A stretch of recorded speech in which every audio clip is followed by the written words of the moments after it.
আমাদের প্রথমে যে অঙ্কটি দেওয়া আছে সেটি হলো 3/x, আমাদের এখানে লিখে ফেলি 3/x প্লাস আমাদের 4 হচ্ছে x প্লাস 1 ইকাল টু 2। এখান থেকে আমাদের x এর মান বের করতে বলা হয়েছে। খেয়াল করুন, তাহলে আমরা এখানে প্রথমে কি করতে পারি, আমরা এখানে লসাগু করতে পারি। যদি আমরা লসাগু করি, x এবং x প্লাস 1 এর লসাগু হচ্ছে x ইন্টু x প্লাস 1। এখন আমরা এই x দিয়ে লসাগুকে ভাগ দেব। যদি ভাগ দিই তাহলে x ভাগ দিলে 1, তাহলে আমাদের এখানে x প্লাস 1 থাকতেছে। x প্লাস 1 কে আমরা এই 3 দিয়ে গুণ দেব।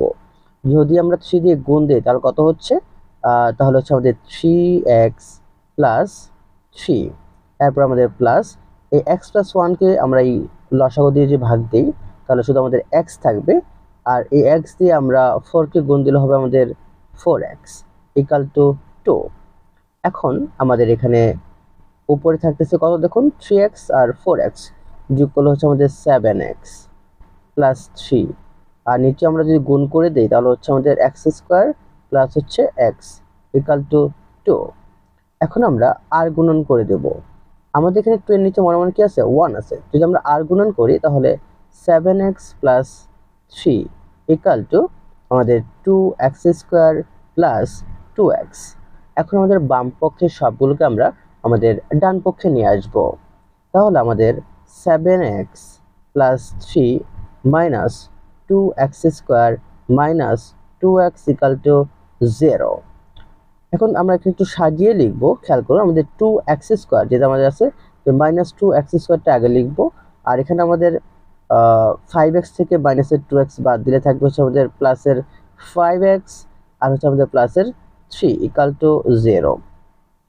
এখন প্রথমে মাইনাসটাকে মুক্ত করার জন্য, অর্থাৎ আমাদের মাইনাস 2x স্কোয়ার আগে এই 2 মাইনাসটা মুক্ত করার জন্য আমরা -1 দ্বারা এটাকে গুণ করব। যদি আমরা -1 দ্বারা গুণ করি তাহলে প্রত্যেকটা চিহ্ন পরিবর্তন হয়ে যাবে। তাহলে এখানে আমাদের কত হবে, 2x square minus 5x minus 3 equal to 0। এখন আমরা মিডল টার্ম করব। খেয়াল করুন, মিডল টার্ম করার জন্য আমরা প্রথমেই 3 দুগুণে 6, এই 6 এর গুণনে কত, আমরা 6 ইন্টু 1, তাহলে 6 থেকে 1 বাদ দিলে কত হবে, আমাদের 5 থাকবে, আমাদের 5 আছে। তাহলে আমরা লিখতে পারি যে x, এখান থেকে আমাদের 2x স্কোয়ার মাইনাস আমরা লিখতে পারি 6x আর plus x minus 3 equal to 0। এখান থেকে আমরা কি কমন নিতে পারি, আমরা প্রথমে কমন নিতে পারি হচ্ছে 2x কমন নিতে পারি। যদি 2x কমন নেই তাহলে আমাদের এখানে কি থাকবে, x মাইনাস 3। এখান থেকে আমরা প্লাস 1 কমন নিলাম, তাহলে আমাদের থাকবে x মাইনাস 3 ইকাল টু 0। তাহলে আমাদের হচ্ছে x মাইনাস 3 এবং এখানে 2x প্লাস 1 ইকাল টু 0। এখন আমরা এখান থেকে শুধু x এর মানটা আমাদের x মাইনাস 3 ইকাল টু 0, তাহলে x ইকাল টু 3, আবার আমাদের অথবা 2x প্লাস 1 ইকাল টু 0, তাহলে আমাদের এখানে যদি আমরা 2x equal to -1 R x রেখে দিলে আমাদের -1/2, তাহলে x এর দুইটি মান আমরা পাইলাম, একটা হচ্ছে 3 আর একটা হচ্ছে x মাইনাস হাফ। দেখুন আমাদের অপশনগুলোতে সাধারণত যেটি থাকবে সেটি হবে সঠিক উত্তর। আমাদের অপশনে x ইকাল টু 3 এটি হচ্ছে আমাদের সঠিক উত্তর। ভূমির উপর লম্বভাবে দণ্ডায়মান একটি খুঁটির 1/3 উচ্চতায় ভেঙে এবং ভাঙা অংশ দণ্ডায়মান অংশের সাথে অবিচ্ছিন্ন থেকে খুঁটির শীর্ষবিন্দু ভূমি স্পর্শ করল। ভূমির ভাঙা অংশের কর্তৃক ভূমির সাথে কত ডিগ্রি কোণ উৎপন্ন করবে আমাদের বের করতে বলা হয়েছে। একটু খেয়াল করুন, আমাদের প্রশ্নটা যদি একটু খেয়াল করি, আমাদের এখানে বলা হয়েছে কি একটি খুঁটি এটি ভূমির সাথে 1/3 উচ্চতায় ভেঙে, তার মানে আমরা একটা খুঁটি চিন্তা করি। খেয়াল করুন, যদি আমরা একটা খুঁটি চিন্তা করি এরকম, দেখুন আমরা একটু, হ্যাঁ দেখুন, যদি আমরা একটু চিন্তা করি যে আমাদের একটা খুঁটি এরকম, মনে করেন একটা খুঁটি আছে, এটার 1/3 উচ্চতা ভেঙে গেছে। এখানে মনে করেন আমরা মনে করুন এখানে ভেঙে গেছে, এখানে ভেঙে এটা ভূমির সাথে এটা কোণ তৈরি করছে। তাহলে আমাদের বললাম যে এটা 1/3 উচ্চতায় ভেঙে গেছে। যদি আমরা পুরো খুঁটিটা x হয় তাহলে 1/3 উচ্চতা এটা ভেঙে গেছে, এবং ভেঙে গিয়ে সেটা কি করছে যে আমাদের মাটিকে স্পর্শ করছে। কতটুকুতে, যে অবিচ্ছিন্ন হয়ে ভূমিকে স্পর্শ করলো, এবং ভূমি কর্তৃক এই কোণটা কত আমাদের বের করতে বলা হয়েছে, যে এখানে কোণটা কত। আমরা প্রথমেই মনে করেন একটু এখন যাই, আমরা এখানে ধরে নিলাম যে ধরলাম সম্পূর্ণ দৈর্ঘ্যটা, খুঁটির সম্পূর্ণ দৈর্ঘ্যটা ধরলাম আমরা এক্স, এটা ধরলাম এক্স। তাহলে আমাদের দণ্ডায়মান অংশ কতটুকু আছে, এই যে x/3, এটা আমাদের কি আছে, এতটুকু দাঁড়িয়ে আছে। এবং তাহলে ভাঙা অংশ কতটুকু, আমরা তাহলে ভাঙা অংশ বের করার জন্য আমাদের দণ্ডায়মান যেটুকু দাঁড়িয়ে আছে সেটুকু কত, আমাদের x/3 লিখে নেই। তাহলে আমাদের ভাঙা অংশ বের করতে হলে আমরা কি করব, যে আমরা ভাঙা অংশ এখান থেকে আমরা মূলত x মাইনাস কত, x/3 এটা মাইনাস করে দিলাম। তাহলে কত হবে আমাদের এখানে, যে লসাগু হচ্ছে আমাদের কত, 3 লসাগু। তাহলে 3x মাইনাস এক্স, তাহলে আমাদের হচ্ছে কত, 2x/3। তার মানে এইটুকু হচ্ছে আমাদের 2x/3, এটুকু হচ্ছে আমাদের ভাঙা অংশ। তাহলে আমরা পাইলাম এখান থেকে আমরা দেখুন যে আমাদের এখন থিটা কোনটা বের করতে হবে। এখন আমরা এই টাইপের অঙ্কগুলো সমাধান করার জন্য আমরা জানি যে সাইন থিটা ইকাল টু হচ্ছে আমাদের লম্ব বাই অতিভুজ। যেহেতু আমাদের লম্বের মান অতিভুজের মান দেওয়া আছে, আমরা দুইটা মান পাইছি, এটা আমাদের লম্ব, এটা আমাদের অতিভুজ, দুইটা মান দেওয়া আছে। তাহলে সাইন থিটা ইকাল টু লম্ব বাই অতিভুজ। আমরা এখন লম্বের মানটা কত পাইছি খেয়াল করুন, যে আমরা লম্বের মানটা পাইছি হচ্ছে x/3। তাহলে আমরা x/3 বসালাম লম্ব, আর অতিভুজ আমরা পাইছি কত, 2x/3। তাহলে 2x/3 হচ্ছে আমরা পাইছি অতিভুজ। এখন এখান থেকে আমরা একটু ক্যালকুলেশন করি, আমরা x/3 যেহেতু ভাগ আছে তাহলে গুণ দিতে পারি, তাহলে উল্টে যাবে, উপরে 3 নিচে আমাদের 2x, আমাদের এটা কাটা, তাহলে শুধু থাকবে আমাদের কত, x। আমাদের কত থাকবে, তাহলে এখানে হাফ থাকবে, নিচে আমাদের 1, উপরে আমাদের 1, তাহলে আমাদের হাফ থাকবে শুধু। তাহলে আমাদের হাফ, খেয়াল করুন সাইন হাফ, সাইন এ হাফ এটা কত ডিগ্রি মান, সাইন হাফ হচ্ছে এটা আমাদের 30 ডিগ্রির মান। তাহলে এটা মনে রাখতে হবে আপনাদের, সাইনের যে মানগুলো আছে সেই মানগুলো অবশ্যই মনে রাখতে হবে। আমাদের সাইন হাফের মান হচ্ছে 30 ডিগ্রি। লঞ্চ ও স্রোতের গতিবেগ যথাক্রমে 18 কিলোমিটার ও 6 কিলোমিটার। নদীপথে 18 কিলোমিটার অতিক্রম করে পুনরায় ফিরে আসতে কত সময় লাগবে। খেয়াল করুন, আমাদের স্রোতের অনুকূলে এবং প্রতিকূলে এই টাইপের অঙ্কগুলো করার জন্য আমরা খুবই সহজেই একটু বোঝার চেষ্টা করি যে লঞ্চ ও স্রোতের গতিবেগ ঘন্টায় যথাক্রমে এখানে কত, 18 কিলোমিটার। স্রোতের অনুকূলে তাহলে বেগটা কত, খেয়াল করুন স্রোতের অনুকূলে আমরা একটু লিখে ফেলি যে স্রোতের অনুকূলে বেগ,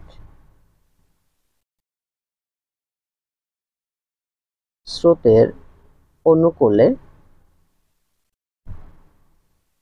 স্রোতের অনুকূলে বেগ আমাদের কত হবে, যে এখানে দেখুন যে 18 কিলোমিটার এবং 6 কিলোমিটার। 18 কিলোমিটার হচ্ছে ঘন্টায় লঞ্চের, এবং স্রোতের হচ্ছে 6 কিলোমিটার। তাহলে দুইটা তো একই দিকেই যাচ্ছে, তাহলে 18 যোগ হচ্ছে 6। আপনি যারা হচ্ছে বরিশাল বসবাস করেন কিংবা নৌকা দিয়ে হচ্ছে যাতায়াত করেন, তারা জানবেন যে অবশ্যই যে স্রোতের অনুকূলে যদি আপনি যান, যদি আপনি নৌকায় বসেও থাকেন, তাহলে স্রোতের যে ব্যাগটা আছে ওই ব্যাগে আপনাকে ভাসিয়ে নিয়ে যাবে। তার মানে স্রোতের দিকে গেলে আপনি দুইটা বল ক্রিয়া করতেছে, একটা হচ্ছে স্রোতের ব্যাগ, আরেকটা হচ্ছে আপনি যদি বৈঠা দিয়ে যদি আপনি আরো শক্তি প্রয়োগ করেন তাহলে সেই নৌকার ব্যাগ। অর্থাৎ স্রোতের অনুকূলে গেলে আপনি দুইটা ব্যাগের দিকে যাচ্ছেন, একটা হচ্ছে লঞ্চের ব্যাগ, আরেকটা হচ্ছে স্রোতের ব্যাগ, দুইটার যোগফল কত আমাদের 24। তার মানে আপনি 1 ঘন্টায় 24 কিলোমিটার যাচ্ছেন।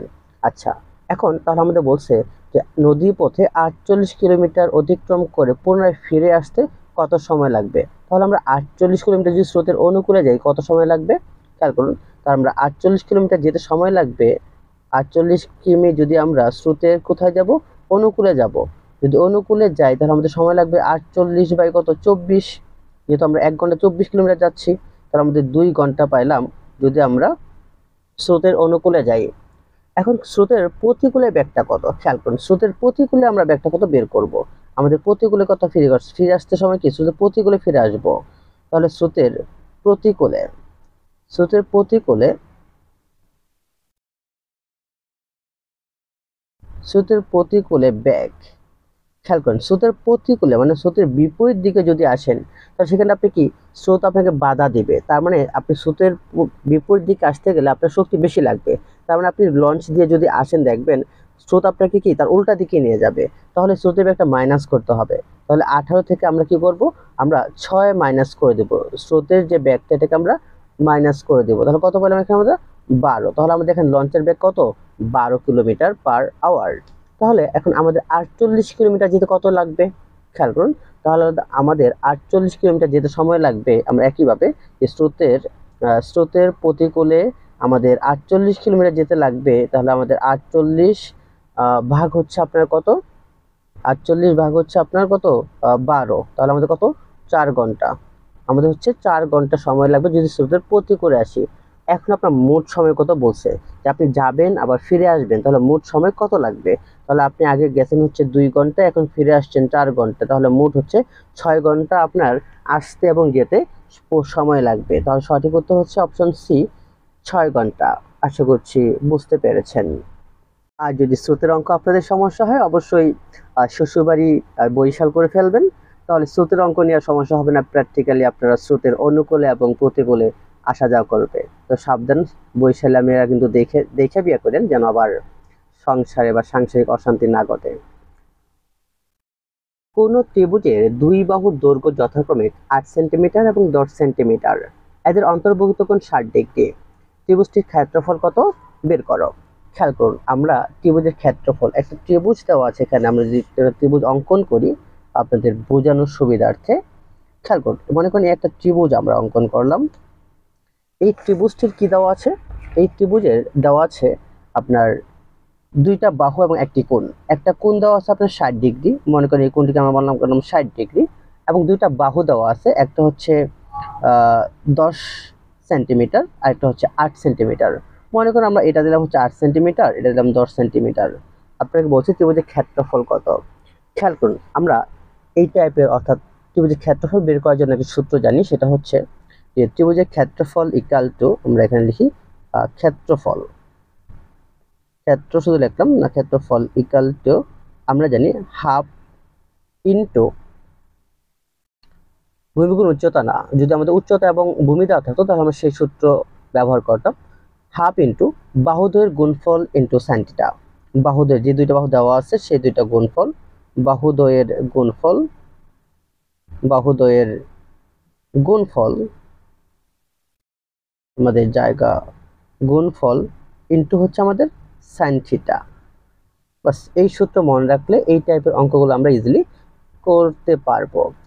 খেয়াল করুন তাহলে, অর্থাৎ এইটা মনে রাখতে পারেন, অথবা আপনি দেখতে পারেন যে half into A B sine theta, যেটা মনে রাখেন।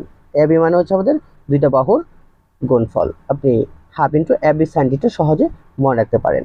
এখন আমাদের হাফ এ আর বি অর্থাৎ দুইটা বাহু দেওয়া আছে, সেটা কত আমাদের 8 ইন্টু 10 ইন্টু হচ্ছে আমাদের সাইন থিটা। তাহলে এখানে আমরা যদি কাটি, দেখেন আমরা 2 দিয়ে কাটতে পারি, 2 দিয়ে কাটলে 4 দুগুণে 8, 4 4 10 হচ্ছে আমাদের কত, তাহলে 40। তাহলে আমাদের 40, ও আচ্ছা সাইন থিটা জায়গায় আমরা মানটা বসাই দিই, এটাকে না রেখে কত দিতে হচ্ছে 60 ডিগ্রি, তাহলে 60 ডিগ্রি বসাই দিই, 60 ডিগ্রি। তাহলে আমাদের এখানে কত হচ্ছে 40, আর সাইন 60 ডিগ্রির মান কত, সাইন 60 ডিগ্রির মান হচ্ছে √3/2, √3/2। তাহলে আমরা 2 দিয়ে কাটতে পারি, হচ্ছে আমাদের 20, তাহলে 20√3 হলো আমাদের উত্তর। তাহলে আমাদের অপশন 20√3 অর্থাৎ সি নাম্বারটা হচ্ছে আমাদের সঠিক উত্তর। এ ও বি কেন্দ্র বিশিষ্ট দুইটি বৃত্ত ও বিন্দুতে বহিস্থভাবে স্পর্শ করেছে, তাহলে এ ও বি কত। খেয়াল করুন, যেহেতু বহিস্থভাবে স্পর্শ করেছে, আপনাদেরকে যদি একটু আমরা বোঝানোর জন্য একটা চিত্র অঙ্কন করি। মনে করেন আমাদের এই একটা বৃত্ত এবং আমাদের এইটা হচ্ছে আরেকটা বৃত্ত, দুইটা বৃত্ত বলছে, তারা দুইটা বৃত্ত, মনে করেন এটা আমাদের কেন্দ্র, এটা আমাদের কেন্দ্র, তাহলে এটা আমাদের এ বি, এ এটা আমাদের হচ্ছে মাঝখানে হচ্ছে ও, এটা হচ্ছে আমাদের বি। তাহলে এখন এ ও বি এ কোণের মানটা কত, এখন এটা একটা সরল কোণ, সরল কোণ, তার মানে কত 180 ডিগ্রি। তাহলে সঠিক উত্তর হচ্ছে আমাদের সি 180 ডিগ্রি। পানি ও পনির ও তপনের আয়ের অনুপাত 4:3, তপন ও রবিনের আয়ের অনুপাত 5:4। পনিরের আয় হচ্ছে 120 টাকা, তাহলে রবিনের আয় কত বের করতে বলা হয়েছে। খেয়াল করুন, আমরা এই টাইপের অঙ্কগুলো করার জন্য অর্থাৎ অনুপাত থেকে যদি আমাদের প্রশ্ন আসে, আমরা এখানে কি দেওয়া আছে যে পনির ও তপনের আয়ের অনুপাত কত, আমরা একটু বের করে নেই যে পনিরের আয়ের অনুপাত কত। আমাদের পনির দুইজনেরটা, তাহলে আমাদের পনির ও হচ্ছে কে তপন, পনির ও তপনের আয় আমরা লিখলাম কত দেওয়া আছে আমাদের 4:3, 4:3। আর আমাদের একটু নিচে আরেকটা লিখে নেই, সেটা দেওয়া আছে আমাদের কার, তপন ও রবিনের আয়, তাহলে তপন ও রবিনের আয় কত আমাদের হচ্ছে 5:4। আমরা এটাকে মূলত এখন মিশ্র অনুপাত করার জন্য গুণ দেব। আমাদের 4, এটাকে আমরা গুণ দেব হচ্ছে কত দিয়ে, 5 দিয়ে যদি গুণ দেই, তাহলে 5 দিয়ে গুণ অনুপাত আমাদের হচ্ছে 3 × 5, তাহলে কত হচ্ছে 4×5 হচ্ছে আমাদের 20, তাহলে 20:3×5 = 15। এটাকে সেম আমরা জাস্ট একটা, যে এখানেও তপন, এই তপন অনুপাতটা ঠিক রাখার জন্য 3 জন অনুপাতটা আমরা তৈরি করতেছি। আমাদের 5 গুণ এটাকে গুণ দিলাম হচ্ছে 3 দিয়ে, এই অনুপাত 4 × 3, তাহলে আমাদের কত হচ্ছে 15:12। তাহলে দেখেন আমাদের এখানে মূলত 3 জন অনুপাত, যে আমাদের পনির তপন আর হচ্ছে আমাদের রবিন, এই 3 জন। রবিনের অনুপাতটা তাহলে কত হচ্ছে দেখেন 3 জনের, প্রথম হচ্ছে আমাদের কত 20:15 হচ্ছে 12, এই 3 জনটা আমরা পেয়ে গেলাম। এখন আমাদের কারটা দেওয়া আছে, আমাদের দেওয়া আছে হচ্ছে যে কার অনুপাত দেওয়া আছে, পনিরের আয় দেওয়া আছে, বের করতে বলছে কারটা, বের করতে বলছে রবিনের আয় কত। তাহলে আমাদের পনির ও রবিনের আয় আমরা এখানে লিখতে পারি যে, আমরা লিখতে পারি এখানে যে পনির ও রবিনের আয় কত আমাদের এখানে দেখেন, পনির আর রবিন, তাহলে পনির হচ্ছে কত 20 আর রবিন কত 15, তাহলে আমরা লিখতে পারি রবিন আয় হচ্ছে 12, তাহলে আমাদের 15:20 অনুপাত হচ্ছে 20:12। এখন আমরা এটাকে যদি ভাগাকারে লিখি, আমাদের পনিরটা থাকবে উপরে, পনির এই যে হচ্ছে আমাদের রবিন ইকাল টু আমাদের হচ্ছে 20:12। তাহলে আমরা কারটা দেওয়া আছে, আমরা যদি এখান থেকে কারটা বের করব, রবিনেরটা বের করব, তাহলে রবিনকে রেখে দিলাম, রবিন ইকাল টু পনির ওই পাশে যে কি হবে গুণ হবে, তাহলে আমাদের কত, যে এখানে দেখুন যদি গুণ হয়, তাহলে গুণ হলে এটার সাথে গুণ হলে আমাদের পনির কত 120 টাকা, তাহলে 120 টাকা ছিল, তাহলে আমাদের 120 গুণ হচ্ছে 12 বাই হচ্ছে আমাদের কত 20, তাহলে আমরা বাই হচ্ছে 20 কাটতে পারি 6 বারং, তাহলে কত 72 টাকা। এটা হলো আমাদের কার আয়, রবিনের আয়। তার সঠিক উত্তর হচ্ছে 72 টাকা, অপশন সি হলো সঠিক উত্তর। 40% চক্রবৃদ্ধি মুনাফায় আমাদের এত টাকার 2 বছরের জন্য বিনিয়োগ করা হলে যদি চক্রবৃদ্ধি মুনাফা ত্রৈমাসিক হিসেবে ধরা হয়, তাহলে চক্রবৃদ্ধি মূলধন কত বের করো। খেয়াল করুন, এই টাইপের অঙ্কগুলো করার জন্য আপনাকে অবশ্যই বুদ্ধিমত্তার পরিচয় দিতে হবে। হ্যাঁ, আপনাকে হচ্ছে টেকনিক্যালি ক্যালকুলেশন করতে হবে, যে আপনাকে যেন সহজে করতে পারেন। এখানে খেয়াল করুন আমাদের কি দেওয়া আছে, আমাদের এখানে দেওয়া আছে আপনার যে বছরে ত্রৈমাসিক মানে 3 মাস পর পর আপনি মুনাফা পাবেন, তাহলে বছর কয়বার পাবেন, 4 বার পাবেন। তাহলে আপনি খেয়াল করেন যে 1 বছরে আপনি মুনাফা পাচ্ছেন 4 বার, হ্যাঁ 1 বছরে 4 বার মুনাফা পাইতেছেন, তাহলে আপনাকে 2 বছর বলছে, তাহলে 2 বছর কয়বার পাবেন, তাহলে 2 বছরে আপনি মুনাফা পাবেন কয়, মোট 8 বার, 2 বছর মুনাফা পাবেন আপনি 8 বার। তাহলে আপনার এখানে n কত, তাহলে এটা হচ্ছে আমাদের এই 8 বার হচ্ছে আপনার n এর সংখ্যা n, আর কত, আর হচ্ছে 40%, তার মানে আমাদের রেট অফ ইন্টারেস্ট হচ্ছে 40%, তার মানে আমাদের কত 40 বাই 40/4 দিয়ে ভাগ দিলে কত হবে আমাদের?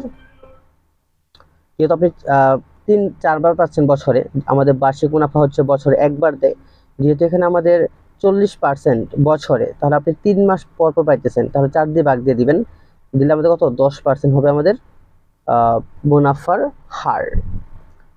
এখন যদি আমরা আমাদের যে সূত্র আছে সেই সূত্র অনুসারে, অর্থাৎ আমাদের এই চক্রবৃদ্ধির অঙ্কগুলো করার জন্য সহজেই আপনারা করতে পারবেন কি, যেহেতু আমাদের এখানে কতবার পাচ্ছি, যে 4 বার পাচ্ছি, বছরে 4 বার পাচ্ছি, যতবার হবে অত পার্সেন্ট দিয়ে দিবেন। এখানে কত পার্সেন্ট পাচ্ছেন? 10% পাচ্ছেন না? তাহলে সহজ কথা, আমাদের মোট যে টাকাটা আছে এটা কত আমাদের? শূন্য কয়টা? 1 2 3 4 5 6 7 8টা, তার মানে 1 কোটি টাকা। 1 2 3 4 5 6 7 8, 1 কোটি। এর আমাদের কত দেখেন? 10%। কতবার? 4 বার। 10% কতবার? 4 বার। তাহলে আপনি 4 বার, যেহেতু আপনি মোট কয়বার করবেন, সরি মোট কয়বার পাবেন? 8 বার পাবেন। তাই এটাকে 1000 এর আপনি এটাকে গুণ দিবেন কত দিয়ে? যে আমাদের 10% মানে কত? 10% মানে 110-এর 100, এটাকে লিখবেন। তাহলে আমাদের 110 বাই হচ্ছে 100 ইন্টু 110 বাই হচ্ছে 100 ইন্টু 110 বাই হচ্ছে 100। তারপর হচ্ছে আমাদের আবার নিচে, অর্থাৎ আপনি 8 বার লিখবেন। 110 ইন্টু হচ্ছে আমাদের 100 ইন্টু 110 ইন্টু 100 ইন্টু 110 ইন্টু হচ্ছে 100। তারপর হলো 1 2 3 4 5 6 6 110 বাই 100 ইন্টু 110 বাই 100, অর্থাৎ 8 বার আপনি এটা লিখবেন। যেহেতু যতবার হবে, এখানে n সংখ্যা যতবার হবে অতবারই আপনি দিবেন। খেয়াল করুন, এটা যদি আমরা ক্যালকুলেশন করি তাহলে এটা উত্তর হবে আমাদের কত? 0 0 কাটা যাবে সব, তাহলে আমাদের 11/8, সরি 11 সম 8 হবে, 11 টু দি পাওয়ার 8 হবে এটির উত্তর। তাহলে অপশন কত? অপশন গ হলো এটির সঠিক উত্তর, মানে অপশন সি হলো, অপশন ডি হলো সঠিক উত্তর। 6a² bc এবং 4a³ b²c² সংখ্যা দ্বয়ের সহগের গসাগু নিচের কোনটি? খেয়াল করুন, এখানে সংখ্যা দ্বয়ের, এখানে আমাদের যে সহগ কত, একটা হচ্ছে 6, একটা হচ্ছে 4। তাহলে 4 এবং 6 এর গসাগু হচ্ছে আমাদের কত? আমাদের গসাগু হচ্ছে এখানে 2, তাহলে 2 আর a² b² c², তাহলে এটি হবে আমাদের সঠিক, সরি এখানে আমাদের দেখতে হবে সঠিক উত্তর অপশনে কি আছে, না সঠিক উত্তরটি অপশনে নেই। এখানে সঠিক উত্তরটি হবে এখানে আমাদের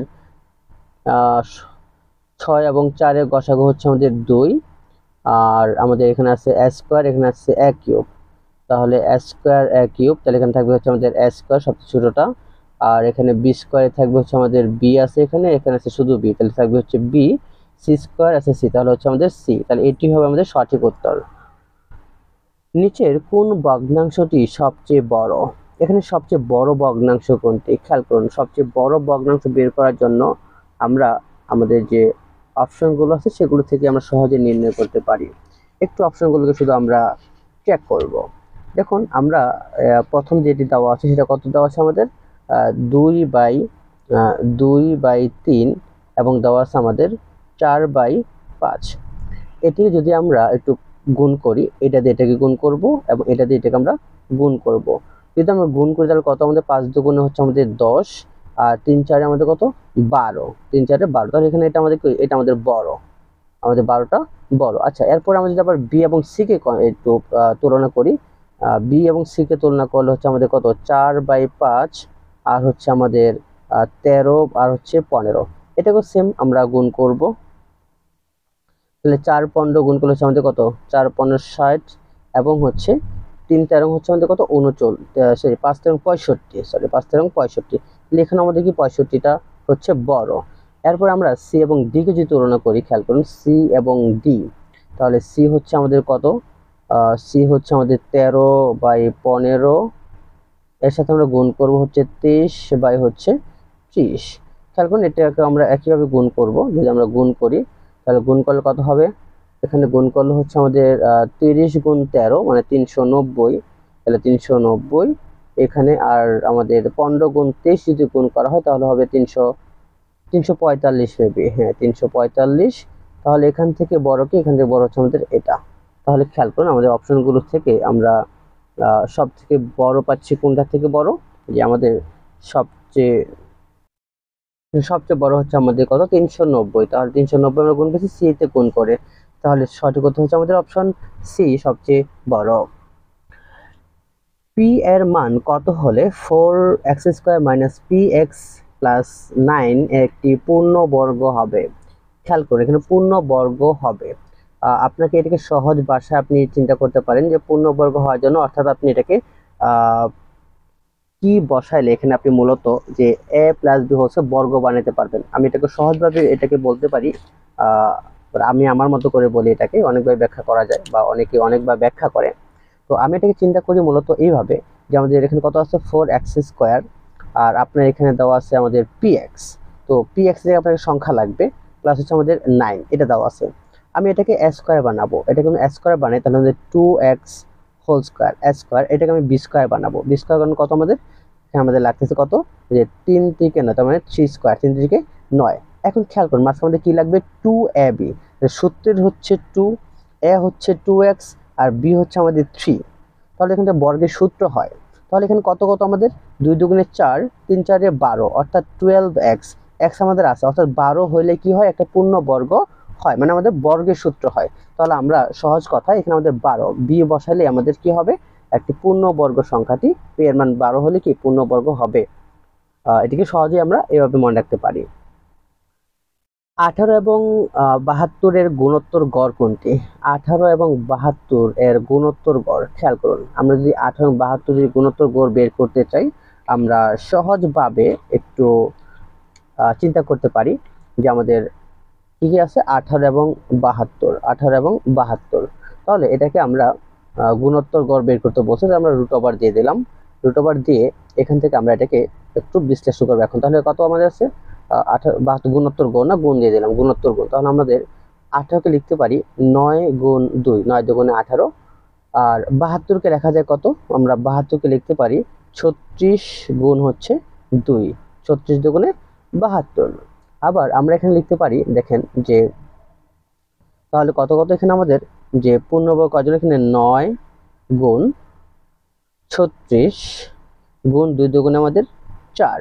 তাহলে খেয়াল করুন সবগুলো আমাদের কি পূর্ণ সংখ্যা, তার মানে আমরা এখানে যদি লিখতে পারি কত কত কাটা যাবে আমাদের, যে আমাদের এখানে লিখতে পারি যে আমাদের এটা কত 3², মানে আমরা 9কে কত 3² লিখতে পারি। তাহলে থাকবে, আচ্ছা লিখিয়ে দেই, তাহলে আমাদের 3² গুণ 6² গুণ 2² লেখা যায়। এখন দেখুন আমরা আলাদা যদি করে দেই, আলাদা করে দিলে কত √3², √এর 3 কাটা যাবে, শুধু থাকবে 3। এখানে √6², √² কাটা থাকবে কত আমাদের 6। এখানে √4, √2², √এর² কাটা যাবে, থাকবে কত আমাদের 2। এটাকে গুণ করলে যা হবে সেটাই, 3 দুগুণে 6, 3 6 18, 18 দুগুণে 36 হলো আমাদের গুণোত্তর গড়। তাহলে সঠিক উত্তর হচ্ছে আমাদের 36। সঠিক উত্তর অপশন সি হলো সঠিক উত্তর। জলিল মিয়া 5 সপ্তাহে 380 টাকা সঞ্চয় করলে একই হারে তিনি কত সপ্তাহে এই টাকার 2.6 গুণ সঞ্চয় করবেন? খেয়াল করুন সহজ একটি গড়ের অঙ্ক। এখানে আমরা মূলত প্রথমে যদি 1 সপ্তাহে সে কত বের করে নিতে পারি, যে তিনি 1 সপ্তাহে কত টাকা আয় করেন। তাহলে আমরা দেখেন যদি একটু চিন্তা করি যে জলিল মিয়া সে 5 সপ্তাহে আয় করে কত টাকা, যে 5 সপ্তাহে সে এটা আয় করে কত, সরি 380 টাকা লিখি, ভুল লিখছি, 380 টাকা সে আয় করে কত 1 সপ্তাহে, 1 সপ্তাহে। তাহলে সে 5 সপ্তাহে কত টাকা আয় করে, তাহলে 1 সপ্তাহে কত আমাদের 5 সপ্তাহে কত গুণ হয়ে যাবে, 380 গুণ হচ্ছে আমাদের 380 গুণ 5, 380 গুণ 5 দিলে কত হবে আমাদের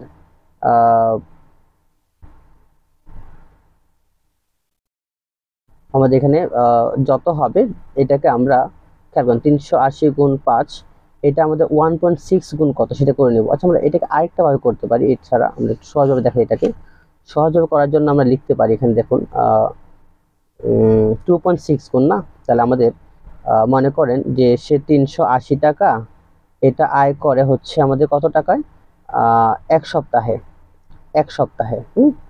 আচ্ছা তাহলে আমরা এটাকে করতে পারি হচ্ছে মনে করেন তাহলে 1 টাকা আয় করতে কত লাগবে, 1 টাকা আয় করতে লাগবে আমাদের, সরি 5 সপ্তাহে, 1 সপ্তাহ না 5 সপ্তাহে সে আয় করে এই টাকা। তার মধ্যে 1 সপ্তাহ আয় করবে, এত টাকা আয় করবে 380 বা এত টাকায়, সরি 380 টাকা আয় করে সে 5 সপ্তাহে, তাহলে 1 টাকা আয় করবে 5 বাই এত টাকা। এখন সে বলছে 380 টাকার 2.6 গুণ, তাহলে 380 এটাকে 2.6 গুণ, তাহলে 2.6 গুণ যদি আমরা দেই, তাহলে এত টাকা সে আয় করবে কত সপ্তাহে? তাহলে 5 ইন্টু 380 ইন্টু 2.6, আর নিচে আমাদের কত আছে? নিচে আছে আমাদের হচ্ছে 380। তাহলে 380 কাটা, 5 দুগুণে 10 আর 5 6 30, তার মানে হচ্ছে আমাদের 13 সপ্তাহে সে এটা আয় করবে। তাহলে সঠিক উত্তর হচ্ছে আমাদের 13 সপ্তাহ। ডি হচ্ছে সঠিক উত্তর। এই অঙ্কগুলো এক একজন একইভাবে করে, আপনাদের সুবিধার্থে যেটা মনে রাখতে পারেন। তো আমার কাছে এটা সহজ মনে হয়, আমি এটা আপনাদেরকে দেখালাম। এরপর হচ্ছে আমাদের যে একটি বার্ষিক 10.50% মুনাফায় 5,000 টাকার 2 বছরের চক্রবৃদ্ধি মুনাফা কত হবে? 2 বছর চক্রবৃদ্ধি মুনাফা, আমরা এটাকেও সেম একইভাবে করতে পারি আমাদের চক্রবৃদ্ধির সূত্র অনুসারে। এখানে আমাদের সঠিক উত্তর হবে, আমরা এটাকে উত্তর বলে দেব না করে দেব? সহজ কথা আপনি বলতে পারেন যে আমাদের কত হবে এটা। আমরা একটা মুনাফার সূত্র জানি, সূত্রটা কি? যে মুনাফার সূত্রটা হচ্ছে যে চক্রবৃদ্ধি মুনাফা বা চক্রবৃদ্ধি মূলধনের সূত্র হচ্ছে আমাদের সি ইকাল টু আমাদের P into 1 plus r to the power n. Just এই সূত্রে আপনি মানগুলো বসালেই সহজে আনসারটা চলে আসবে। এটি সঠিক উত্তর হবে আপনার কত আসবে? মেবি 1000, হ্যাঁ এটাই আসবে মনে হয়, যে 1105.30, এই বি হবে সঠিক উত্তর। আপনার এই সূত্রে মানটা বসে অবশ্যই কমেন্টে জানাবেন যে মানটি ঠিক আসছে কি না। এবিসি ত্রিভুজের এবি ইকাল টু এসি, এ কোণ 40 ডিগ্রি হলে বি কোণের মান কত?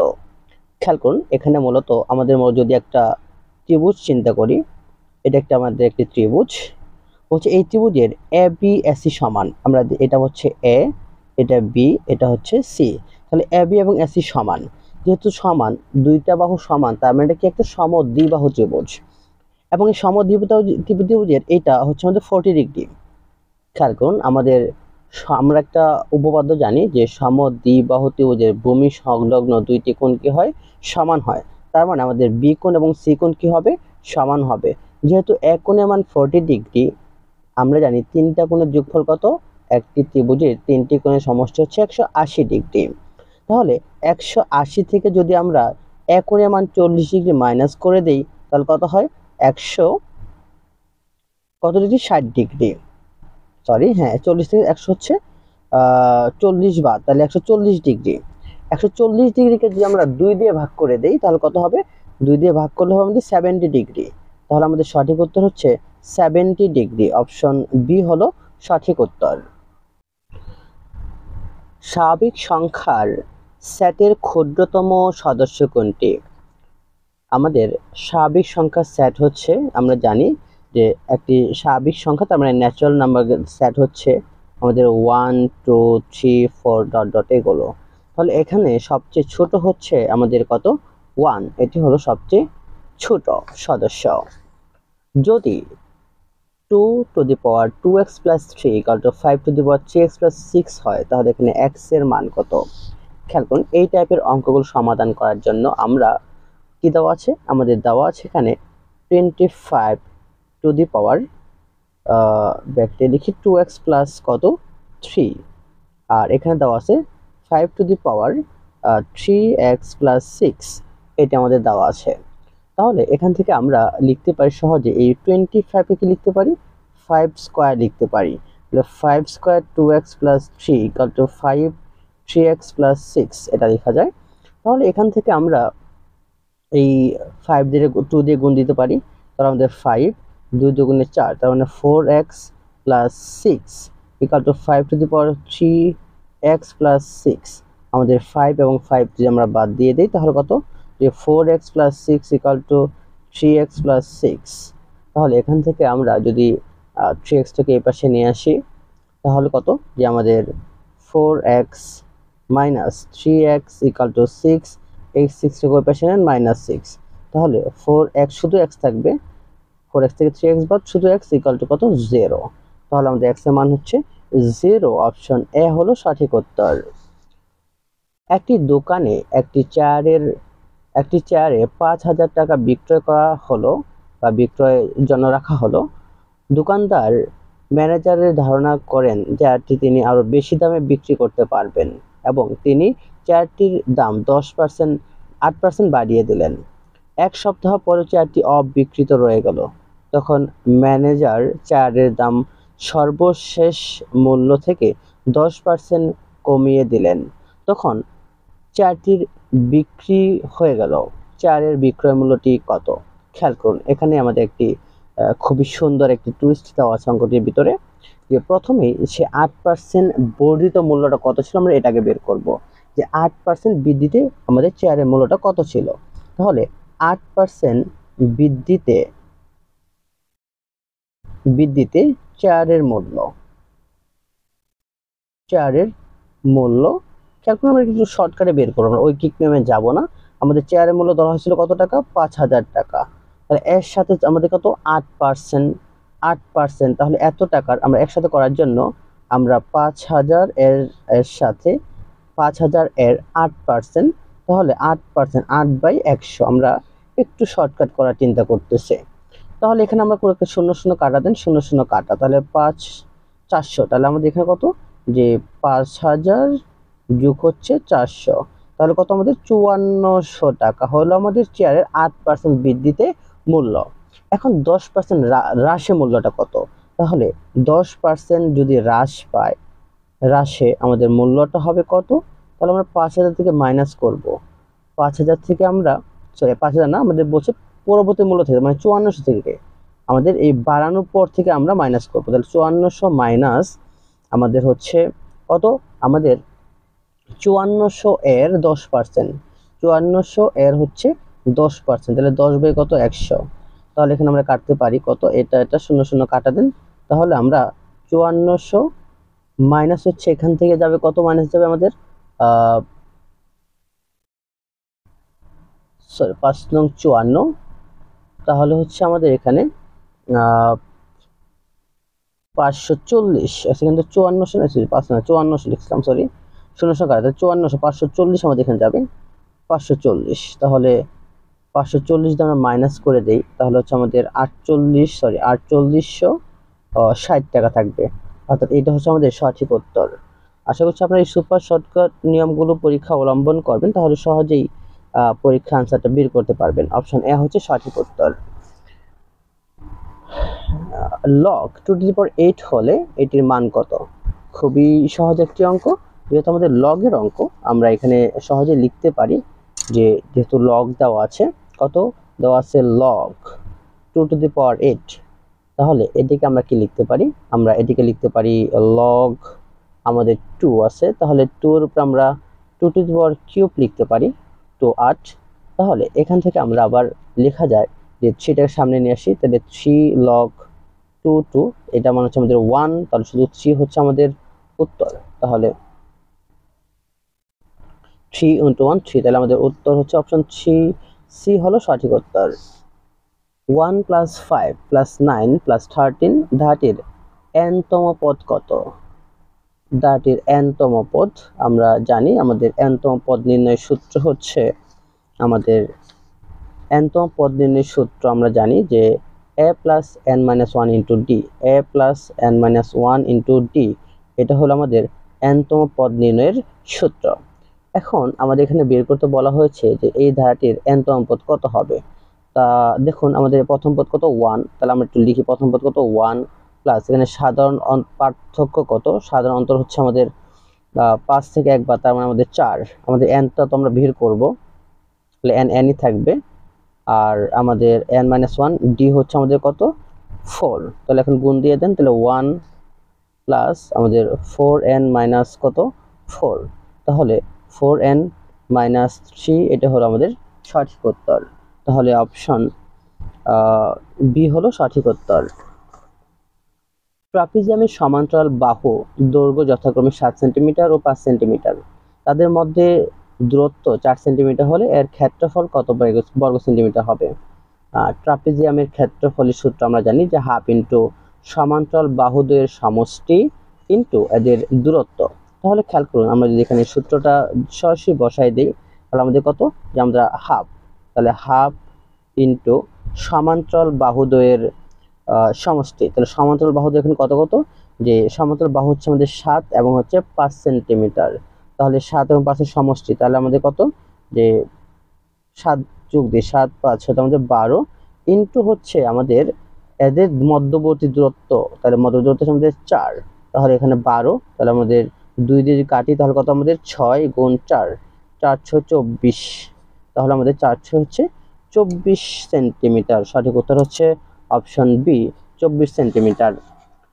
একজন দোকানদার 110 টাকা কেজি দামের কিছু চায়ের সঙ্গে 100 টাকা কেজির দামের দ্বিগুণ পরিমাণ চা মিশ্রিত করে তা 120 টাকা কেজি দরে বিক্রয় করে মোট 2000 টাকা লাভ করলেন। দোকানদার দ্বিতীয় প্রকারে কত কেজি চা ক্রয় করেছিলেন?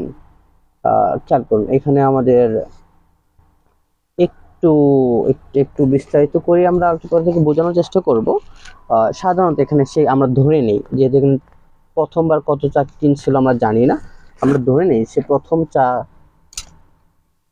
ক্রয় করেছিল এক্স। খেয়াল করুন, ধরে নিলাম সে প্রথম চা ক্রয় করছিল এক্স, তাহলে দ্বিতীয় কত করছিল, তার দ্বিগুণ, তাহলে কত, 2x। এখন তাদের মিশ্রণ করছে, এই দুটো যদি আমরা মিশ্রণ করি তাহলে কত হবে, যে x plus 2x equal to তাহলে কত, আমাদের 3x। এই মিশ্রণে আমরা পেলাম 3x।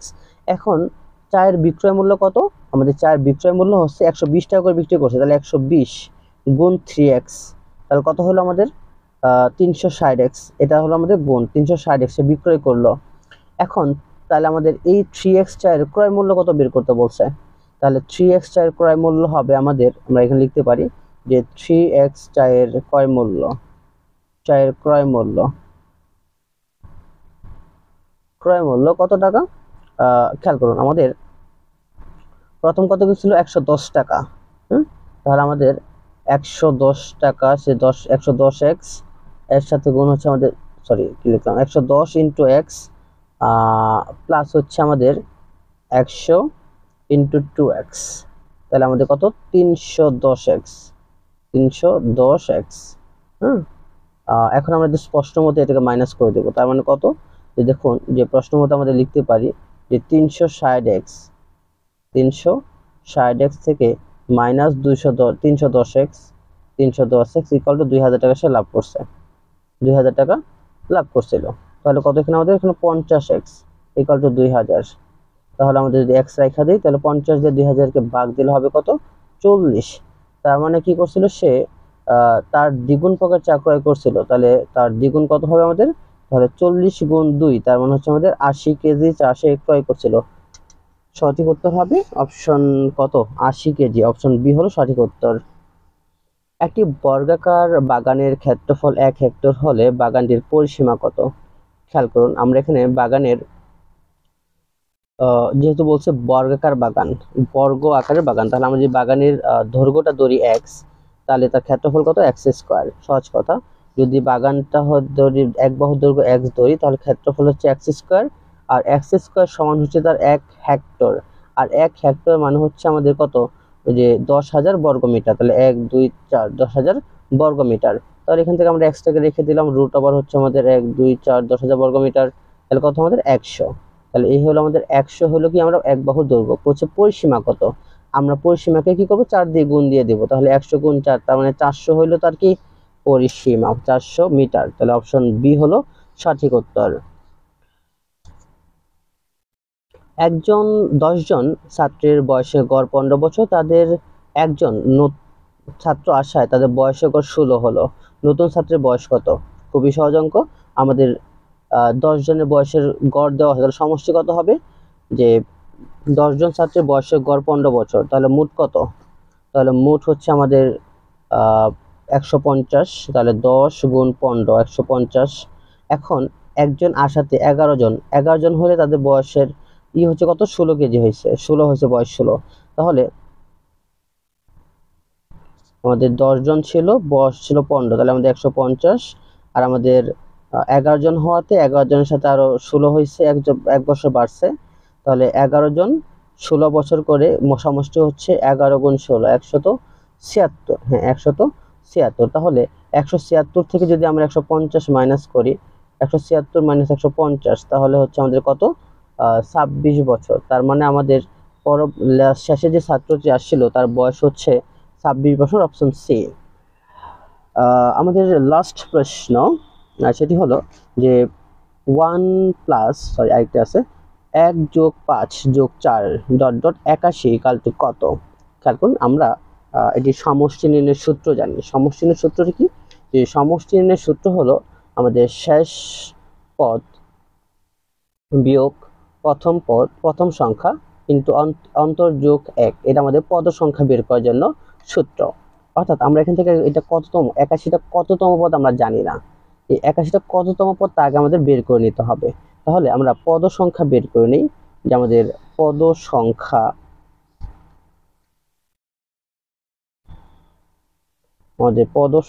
হচ্ছে আমাদের শেষ পদ এখানে কত, 81। 81 মাইনাস প্রথম পদ 1, এরপর সাধারণ অন্তর দেখেন 5 থেকে 1 বাদ দিলে 4, এই 4 হচ্ছে আমাদের সাধারণ অন্তর, এরপর যোগ হচ্ছে আমাদের কত, 1। তাহলে এখানে আমাদের কত, 80 ভাগ হচ্ছে 4, তাহলে হচ্ছে যোগ 1, তার মানে হচ্ছে 20, আর 1 যোগ করলে হচ্ছে 21 হলো আমাদের পদ সংখ্যা। এখন আমরা সমষ্টি বের করব। সমষ্টি বের করার সূত্র কি? সমষ্টি বের করার সূত্র হচ্ছে আমাদের, যে আমরা লিখতে পারি সমষ্টি বের করার সূত্র হচ্ছে যে প্রথম পদ যোগ শেষ পদ ইন্টু পদ সংখ্যা বাই 2। তাহলে প্রথম পদ হচ্ছে এখানে 1, শেষ পদ হচ্ছে এখানে 81, ইন্টু হচ্ছে পদ সংখ্যা কত আমাদের 21, আর নিচে হচ্ছে আমাদের কত, 2, তাহলে 2। তাহলে আমাদের এখানে কত, 84 হবে, যোগ করলে 82। তাহলে 82কে 2 দিয়ে ভাগ দিয়ে দেন, তো 82কে 2 দিয়ে ভাগ দিলে কত হবে, 41 গুণ হচ্ছে 21। 41 গুণ 21 গুণ যদি দেন তাহলে কত হবে, 861 হলো সঠিক উত্তর। তাহলে অপশন বি হলো সঠিক উত্তর। নিচের ধারার শেষ সংখ্যাটি কত? 3, 9, 27, 81। খেয়াল করুন, তাহলে আমরা এখানে মূলত যে ধারাটি গঠিত হয়েছে কি রিলেশন আসলে আমরা একটু খোঁজার চেষ্টা করি। দেখেন প্রথম হচ্ছে আমাদের কত, 3, তাহলে আমাদের কত, 3 আছে প্রথম হচ্ছে আমাদের 3, এরপর হচ্ছে 9, এরপর হচ্ছে আমাদের 27, এরপর হচ্ছে আমাদের 81। তার মানে এখানে দেখুন যে 3টা সেটা কত, এখানে 3 হচ্ছে কি হবে, যে 3 গুণ 3, এরপর আবার 9 হচ্ছে কেমনে, যে 9 গুণ কত আমাদের 3, 3 নং 27, এরপর আবার কত হচ্ছে আমাদের 27 গুণ 3, 27 গুণ কত, 27 গুণ 3 কত, 81। তার মানে এরপর একটা হবে কত, যে 81 গুণ 3, 81 গুণ 3 দিলে কত হয়, 243। তার মানে 243 হলো আমাদের সঠিক উত্তর। তাহলে অপশন বি হলো সঠিক উত্তর।